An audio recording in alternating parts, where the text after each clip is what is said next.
صباح الخير، يلا نعمل حاجة لجوع اخر الليل. وكمان لو عندك رغيف عيش ونفسك في بيتزا مش قادرة لا تعجني ولا تستني الخميرة تخمر، تعالي ولا اقولك رغيف العيش ده هنعمل ايه.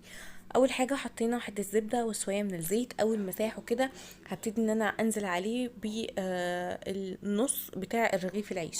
لو عندك العيش ده مفيش اي مشكلة حطيه. وكمان ده الخضار اللي انا هحشي بيه معايا فلفل اخضر، ومعايا فلفل احمر، معايا شويه طماطم، معايا بصل، معايا زيتون، وكمان معايا لانشون. حابه ان انتي تغيري الحشوه، تخليها لحمه مفرومه، تخليها فراخ، مفيش اي مشكله. حابه ان انتي تضيفي بيضه وتحطي الكلام ده كله فوق، مفيش اي مشكله. حابه ان انتي تحطي جبن بس، برضو مفيش اي مشكله. وهنا خلاص حشيت كل حاجه.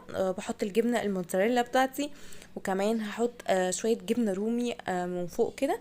عايزه اقول لكم الجبن بتخليه في حته تانية بجد، بتخلي الساندوتش ده او هنقول البيتزا بقى حاجه يعني في حته تانية بجد. فظيع. انتوا اللي هتشوفوا دلوقتي وهتحكموا على بنفسه. حطيت الرغيف التاني وهبتدي بقى ان انا اوطي النار خالص ونسيبها 5 دقايق. واول ما نلاقي ان من تحت اتحمر هبتدي ان انا اقلبها بالشكل ده. شايفين اللون؟ خطير. اسمها يعني مفيش حلاوة بعد كده. هقفل بقى وهسيبه على الجنب التاني 5 دقايق. واول ما احس ان هو خلاص اتحمر من على الجنب اللي احنا حطيناه ده، هبتدي بقى ان انا اجيب طبق التقديم بتاعنا واقلبه بالشكل ده.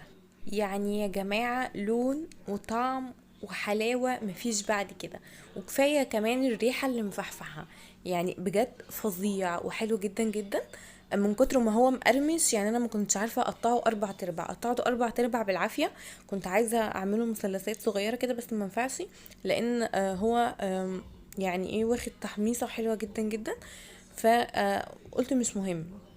جيت اقطع هنا حسيت ان هو بصي هيتكسر 100 حته كده، فسبتها زي ما هي. تعالوا بقى ندوق العظمه اللي احنا عملناها دي.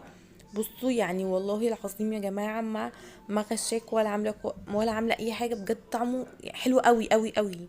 يعني عملتي بيتزا في 10 دقايق او في 5 دقايق وما خدتش منك وقت. تعالوا نشوف الجبنه بتاعتنا سايحه ازاي. بصي يعني حلوة قوي يعني، مش متكلفة معانا وجبنة سايحة وحاجة يعني بسيطة وحلوة. وهنا خلاص كنا خلصنا الفيديو. هستنى ان انتوا تجربوها وتقولوا لي رأيكم.